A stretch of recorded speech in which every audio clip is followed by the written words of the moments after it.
I'm all over the place and really excited about it. And I'm not letting you get a word in edgeways. I love it. Welcome to Electric Enthusiasm, the podcast where we occasionally remember to click record before we start talking and sometimes celebrate unironic enthusiasm. Yeah, because we didn't just do 10 minutes of the show and then I realized that I hadn't hit record. Yeah, we totally did not just do that at all. No. I'm Katie Cobalt. I want to live in the universe of today's book, where Alex wanted to live in the universe of the Vorkosigan universe. See, I said it correctly this time because I practiced on the not recording session. Y'all missed me not pronouncing that correctly, so you are welcome. And I'm Alexander Kioth, and I basically just want to live in any sci-fi universe. You know, plonk me into Star Trek, Star Wars. I don't care. I would be fine. I would love that. Give me a laser gun. Give me a lightsaber. Give me a spaceship. Give me whatever. Oh, yeah. You and I are different on this front. I am selective about the sci-fi universe I would like to be dumped into. I would like to live in like the Utopia version, like the Star Treks of the world, the Wayfarer series of the world. I am not living on Hoth. That's not happening. Who would want to be a peon under like the First Empire or whatever they're called, the fascist? No. Nope. Star Wars is not my world. I do not. You can enjoy, have fun, feel free. Lightsabers, awesome. Yeah. No, I would take Star Trek any day over Star Wars. It's for living in. Yeah. Exactly. We're not talking about any of those things today. What are we talking about today, Alex? Well, we're talking about enthusiasm because in each episode, one of us presents a topic that they love, but that the other one knows little or nothing about, though we may have to change it up for this episode a little bit. And the host is going to try their hardest to spread that enthusiasm to the other host and to you, the listener. And once in a while, we have guests on who are super excited about something that we're ignorant about. We also have the moment of meta where we get enthusiastic about enthusiasm and talk a little bit about why enthusiasm matters and how to live a more enthusiastic life. Because here's the thing, the world needs more of it. And you should share yours. You should share yours with ours on our website at electricenthusiasm.com. Or our Instagram at Electric Enthusiasm, and tell us what you're excited about these days. You could even plain old send us an email at hello@electricenthusiasm.com. So today we're going to be talking about the Wayfarer Series by Becky Chambers. So I know you've already read the first book in the series. Yes. What did you think? This is where this episode might be a little different, right? Because last week you had no idea the Vorkosigan series even existed. Couldn't even say it. Still can't. And I've actually read the first book in the Wayfarer trilogy, right? The three of them? It's a trilogy with 4 books, the Wayfarer series. Let's not be too dogmatic about what a trilogy is or is not. I liked it. I didn't love it enough to go back and read the rest of the series. And I think I may have come into it with the wrong mindset. Because I was like, these are great characters. This is an interesting universe. Very interesting concepts of technology and society and sexuality and a lot of different things, right? But I was like, is anything ever going to happen in this book? No. Is there ever going to be like any goals or conflicts or evil people or an enemy and at the end of it, I was like, yeah. I found it interesting, but I may have come into it with the wrong expectations. So maybe you can tune me into it more and I'll go back and that'll be your goal for this episode, right? Yes, my goal is to help you recontextualize and think about your approach to the Wayfarer series, and hopefully when you come back to it, you'll enjoy it a lot more. Hopefully. Yes. I don't know. We'll find out. Yes. We are going to start today with a quote from a completely different book with no relation whatsoever, and also is not even sci-fi. Because this is actually a John Green quote. I also deeply love John Green. This quote for me sums up my feelings about this book because I don't really talk about this book that much. I just popped a little quote in there. Can you please read it? It's from The Fault in Our Stars.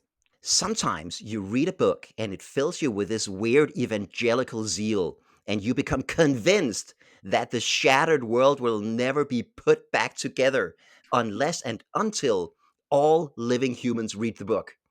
And then there are books which you can't tell people about, books so special and rare and yours that advertising your affection feels like a betrayal.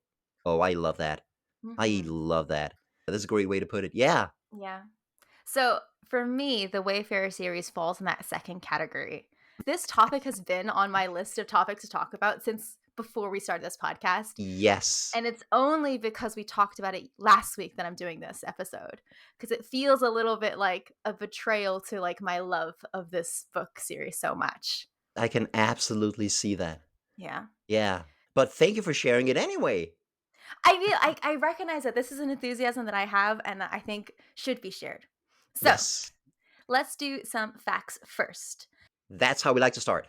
Becky Chambers actually originally published the first book in the series, A Long Way to a Small Angry Planet, in 2014. It was actually a self-published novel through Kickstarter. And then it got picked up by publishers, and then the rest of the series came out through, kind of standard publishing means. So we have 3 more books of the series: A Closed and Common Circuit in 2016, Record of a Spaceborne Few, which is, in my opinion, the worst book of the series, 2018, and then the one that came out recently, The Galaxy and the Ground Within, in 2021. And can I just say how amazing the titles are? I know, aren't they fabulous? They are, I mean, A Long Way to a Small Angry Planet. That's almost an entire story in and of itself, right there Yes. in the title. It goes just way beyond traditional sci-fi titles that have to be very, catchy and techy Yeah. and militaristic. This is just, it's very evocative. It paints an Yeah. image. The reason why Becky Chambers focuses a lot on sci-fi and has like a very interesting perspective on technology is because her parents are an astrobiology educator and a satellite engineer. That explains a lot, right? Yeah, so she grew up surrounded by science and surrounded by this idea of looking upwards and looking out into the stars, into the world beyond. She's also exceptionally nerdy, grew up watching Star Trek. She loves Sailor Moon. She has, in interviews and stuff, talked about the movie Contact being Mm-hmm. insane to her brain. Like this idea of like, it's a sci-fi, it's aliens, it's a woman protagonist. What? Like, it was crazy. And you can see that reflected in her books. I'm just going to take you through some of the reasons why the Wayfarer series is so close to my heart. I think what you talked about earlier, if you're looking for like an action-packed adventure story with like a battle and war and rah, and like that's a sci-fi novel that's going to get you excited, please no, this is not the right book for you. This is not the book you're looking for. No, exactly. If you're looking for a book that has really delightful, wonderful characters, exquisite world building, and thoughtful commentary on the reality of existing, this is the book for you. As Becky Chambers said herself, I have another quote for you. If you want big, crunchy plot, go read someone else's stuff. You can have things that still feel fraught without there being something that's about to snap. Tension can just be internal. It can just come from you. Yes, absolutely. There are so many stories where that is the focus rather than external action, external conflict. Mm-hmm. And also, if I remember correctly from the first book, there's no bad guy. Not Or really. is no, nobody's There evil, right? Well, that's the thing, like because you get in everybody's heads, each chapter you're in someone else's mind, no one's evil. Mhm. Like people do things, but because you can see their internal motivations and you can see the reasoning behind their action, it's really hard to be like, yeah, that dude's evil. Like even the Toremi, who are kind of the bad guys at the end, I guess, they're the most like violent.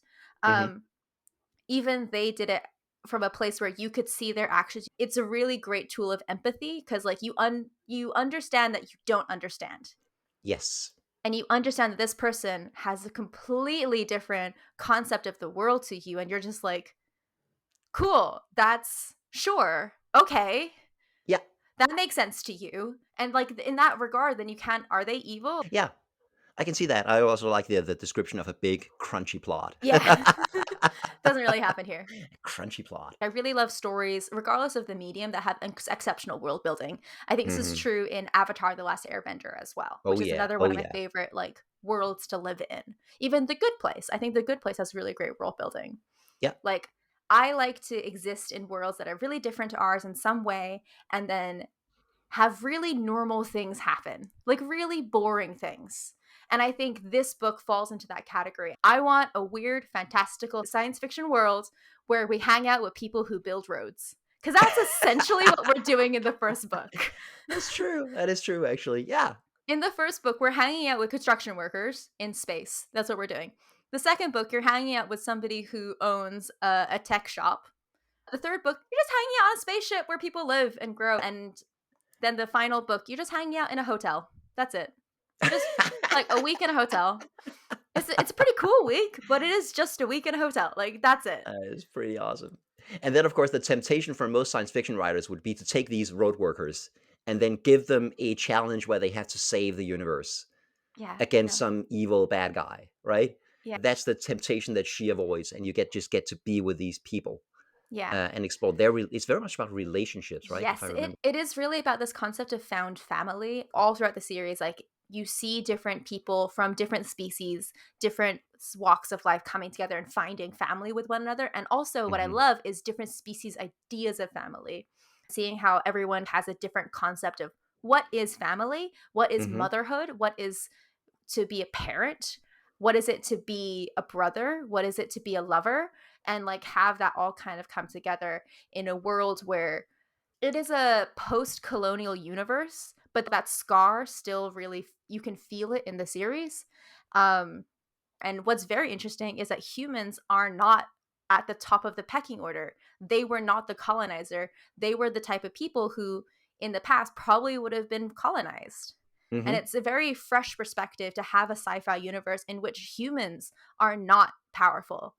They are the minority. They are weak. And there are a ton of different alien races, right, in these books. So, what is your favorite alien Ah!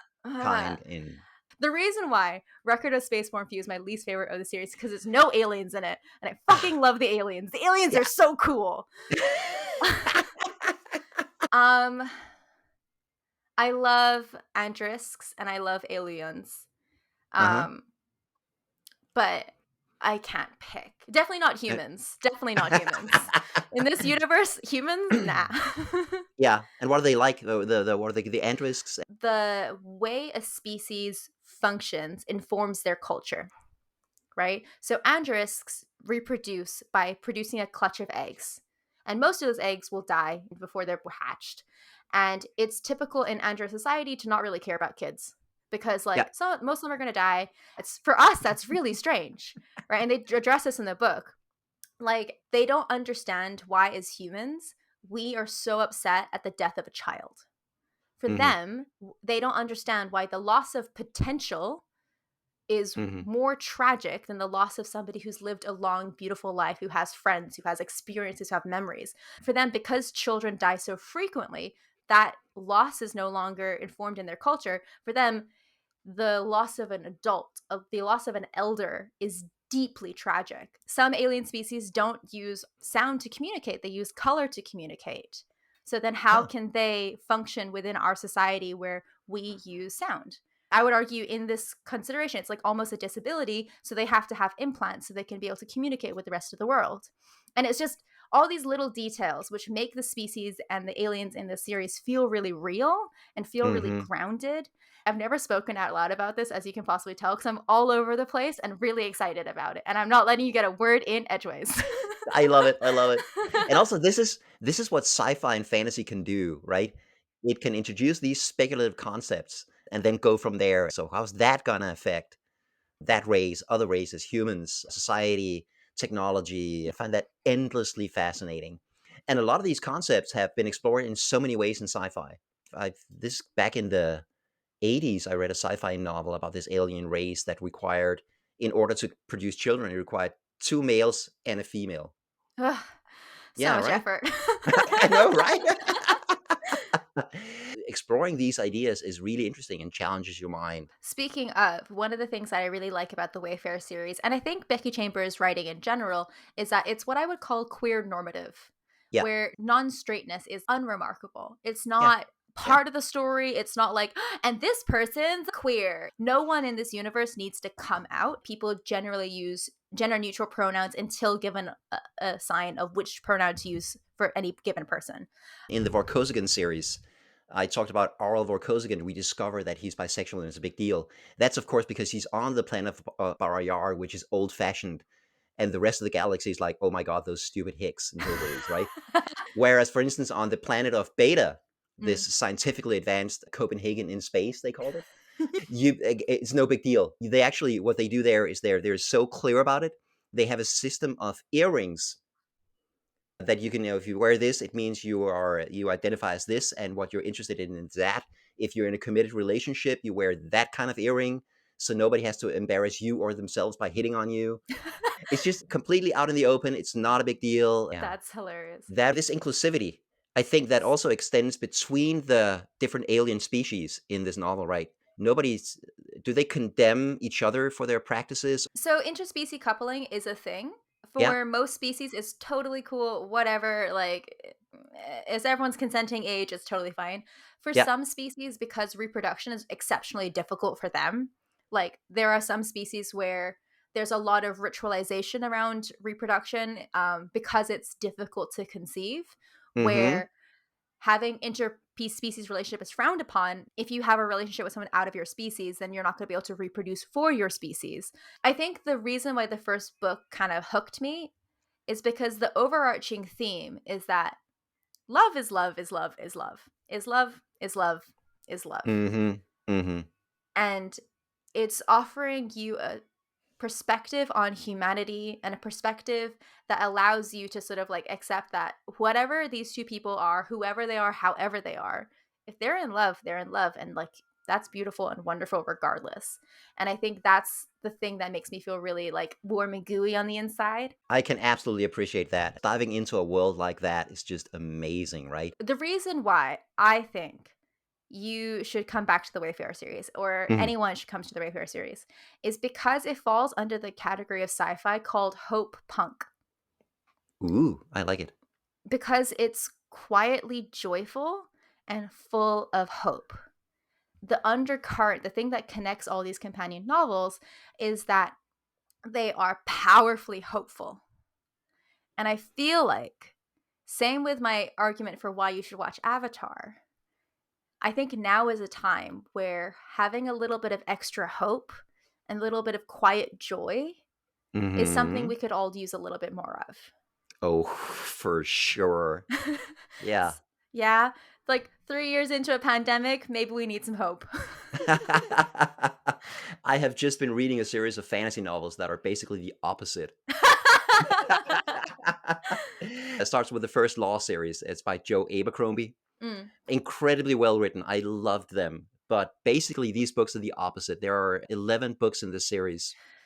And whatever goes well in a previous book will, for sure, go to shit in one of the later books. It doesn't matter how triumphant the heroes are in book 4.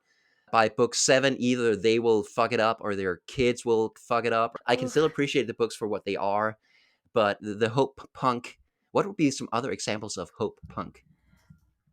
I just googled hope punk examples and it says hope punk is a subgenre of speculative fiction positioned as a counter to grim dark. Yeah, yeah, yeah, yeah.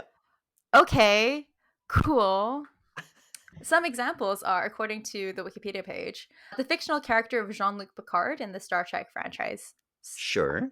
The Umbrella Academy, Black Panther, The Hate You Give, Lord Mhm, of the Rings, J.R.R. Tolkien, Good Omens is considered hope punk. mhm. Uh, hmm, uh, mm, Uh, Handmaid's Tale is on here. I consider what? that No. questionable. I No. disagree with that. No, no, no, no, no, no, no. The Martian by Andy Weir, Sure. apparently. Yeah, I'll give it that. The Good Place is on here. absolutely. The Great British Bake Off is on here. Excuse me? Sure. Oh my god. Sure. Okay. Oh my god. Fine. It's like the hope punk genre is all about characters fighting for positive change, radical kindness, and communal responses to challenges. And I think that Mhm. idea of radical kindness is definitely something that is present within the Wayfarer series. I would argue for the inclusion of the Vorkosian Mm. series on that list. Yeah. The main characters are fighting for good goals, they're fighting for a better society, and what's interesting is that as the series progresses, there is a larger tendency towards personal growth, personal fulfillment, coming to terms with who you are, and the universe we're in becomes a better place. There are some worlds at war in the early books Hmm. that find diplomatic solutions and come to peace in the later books. That's so nice. There is overall this arc of progress. Here's the cool thing though. Some people argue that that's the way the world is that this is not just hope punk, this is not just fiction, but that sort of the overall tendency in the world is towards things getting better, towards more collaboration, towards more progressive values. There is a fantastic book, I can see it on my bookshelf right there, called Non-Zero, which basically says that the world is a non-zero sum game. Yeah. The author, Robert Wright, argues for that on two different levels. First of all, biologically speaking, he says in biology, we're used to thinking of it as survival of the fittest, dog eat dog. But actually, what turns out to happen is that there's a lot of collaboration, Yeah.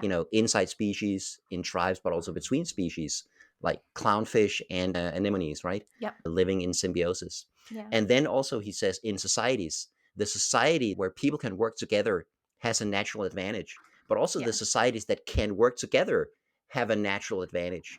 And he actually says that two of the main drivers for this trend towards collaboration is technology and war. The war forces countries to collaborate, either to win the war or to avoid future wars. He Mm. cites World War II as an example. Out of World War II came the UN, just to mention one example. That exact thing also happens in the Wayfarer series. No way! Different species band together to put a stop to the colonization of smaller planets, and then they form a version of the UN, the Galactic Commons. Huh.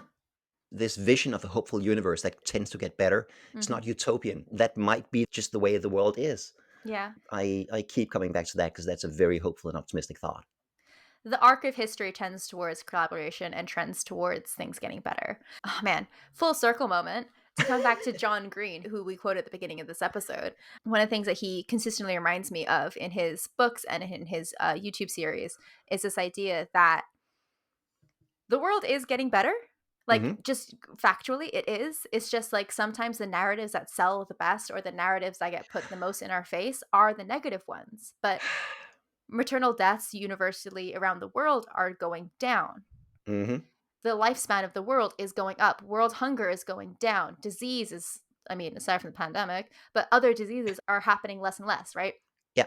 The world trends towards collaboration and the world trends towards things getting better. It's just Yep. sometimes it's hard to hear those stories because they tend to be long stories that are hard to listen to versus the short, sad stories, which are very easy to listen to and very easy to get stuck in your brain.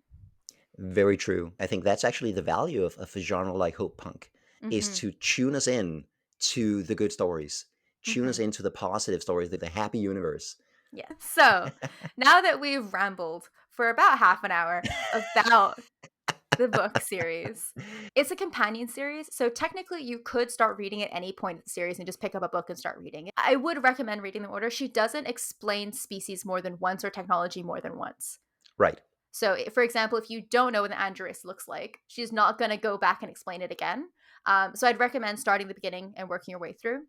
Hmm. But, for example, not particularly interested in reading a book just about humans, you can skip Record of a Spaceborne Few and it's not the end of the world. How are you feeling now about the Wayfarer series after this delightfully long ramble about kindness and nothing happening? I'm going to need to go back and read the first one Mm, because I've forgotten anything about it, basically. And then I want to see if that takes me into the rest of the series as well. hmm. But then going in with the correct expectations, Yeah, the right mindset. Has yeah. there been any talk about movies or TV series from? Not that I've heard. I also No, don't think I want anything to happen in terms of a no. visual medium, just because, like, in order to get those aliens right, you'd have to have a lot of CGI Yeah. or practical effects. I keep looking for fan art. Anyone listening who has found fan art from the Wayfarer series, please send it to me because I can't picture a Harmagian. I don't know what they look like. I can't like figure out. I read this book series once a year, every Hmm. year. And I still do not know what a Harmagian looks like. I cannot picture them. Like I have all of the words that she has written in my head. I know what their carts look like. I know I need someone to help me draw this. And so I Hmm. don't think that any books, movie or TV show can be made without everyone being like, no, that's not what they look No. like. Sorry, Yeah. bro. Yeah. Yeah. Because I've I can seen see some that. fan art and I disagree with it. So as far as I understand, there is no movies or TV shows to be made, and I'm kind of grateful for that. I like that these are Yeah. exist exclusively in book form. Got it. You can really mess up a work of art when you make Yeah. a yeah. I will say, I first discovered this book series out of a recommendation from a friend. Jen Rogers, thank you very much for recommending this book to me. And it was part of my desire to expand my bookshelf. So, Becky Chambers is a queer female author in the sci-fi universe, which is not super common. One day I looked at my bookshelf and I just saw too many cis, straight male names, and I wanted to expand my bookshelf. And so that's one of the reasons I started reading Becky Chambers and Octavia Butler and TJ Klune, to try and expand my bookshelf further to include more queer authors, more non-white authors, and more female authors. So if you want Yeah. more recommendations in that universe, I'm your girl. If you like more books that are fantastical worlds but very small stories, I'm your girl. That's like my very specific genre preference. Yeah, yeah, yeah. So we have the queer sci-fi writer, Becky Yep. Chambers. Last episode, we had the sci-fi grandma, or we Auntie, downgraded her to auntie. auntie. She's Yeah, not that yeah, yeah. old. Let's be Sci-fi nice. auntie. Yeah. Excellent. It's good to see the field being expanded because it used to be all white dudes writing sci-fi, and it's good to see that. Yeah. Correction. I know the first sci-fi book, arguably, is True, true. Frankenstein, Mary Shelley. which Yeah, written by a female teenager who was just goth as shit. yeah, yeah. She lost her virginity in a graveyard. Did you know that? I did not know that. She's insane. Mary I Shelley mean, is how worth else? doing an episode on. She's How else would crazy. you do it? I mean, it's either uh, that or the morgue, right? that was my rambling Wow. about the Wayfarer series. It is a Wow. book series that I deeply, deeply love. And if you need a little hope, a little kindness in your life right now, I highly recommend it. If you have any questions, or if I left something out about the series that you think is completely amazing, please go to our website or our Instagram at Electric Enthusiasm to let me know and to share any fan art you have. Please show me, what does a Harmagian look like? I need to know. And tell Katie what your favorite alien race in Ooh, the yes. Wayfarer series is. Please, thank you. So, in this moment of meta, I want to propose a new enthusiandment. Of course you do. Yes, of course I do. And it is this. I propose that you don't need to be an expert in X to be enthusiastic about X. Oh, 100% I agree with this enthusiasm. Yes. Right? Approved. Check. Yes. You can enjoy the hell out of a band or a director or a movie or a comic book or a book series without knowing absolutely anything about it except that you enjoy it. That is enough.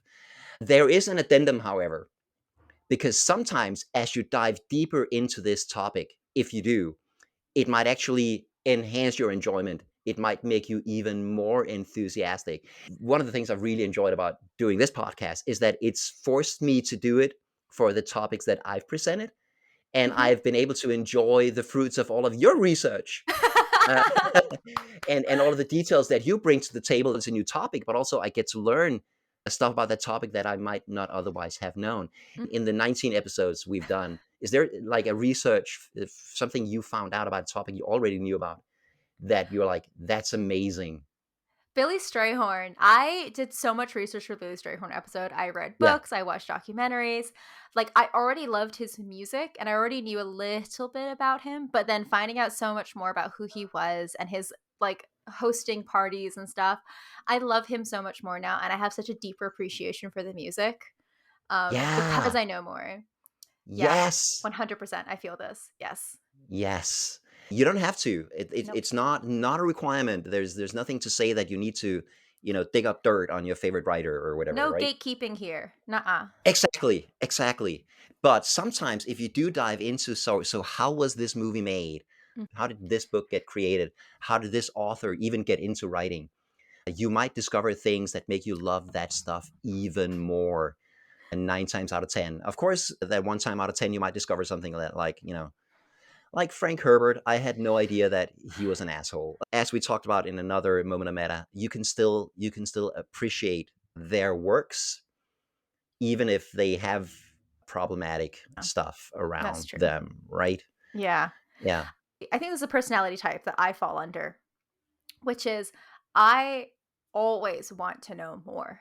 Yeah. I am that person that looks up video essays on YouTube, that like when I'm leaving the cinema, I'm already on my phone on IMDb looking up the trivia and the continuity mistakes. I'm that girl. I'm that person. I feel like you are too, because I think Yes. that's why we have this podcast together. Yeah. The trivia section on IMDb. How amazing is that? So good. If you've never seen it, on every movie there is a long list of trivia tidbits about that specific movie. Sometimes you get stuff that blows your mind.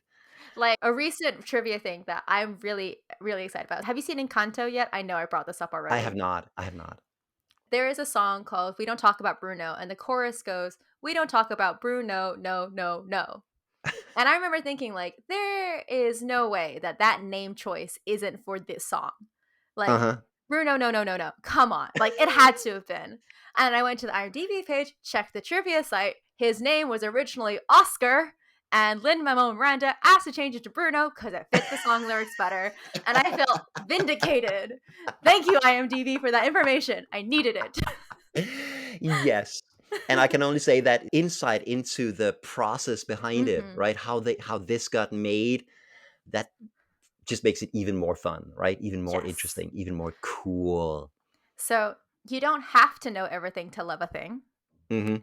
I very much agree with that. I don't like this idea of gatekeeping. Like, are you a real fan if you don't listen to this particular album? Or you're not a Uh-huh. real fan unless you've read the original comic books. No, you're a real fan if you like the thing. Calm Exactly. down.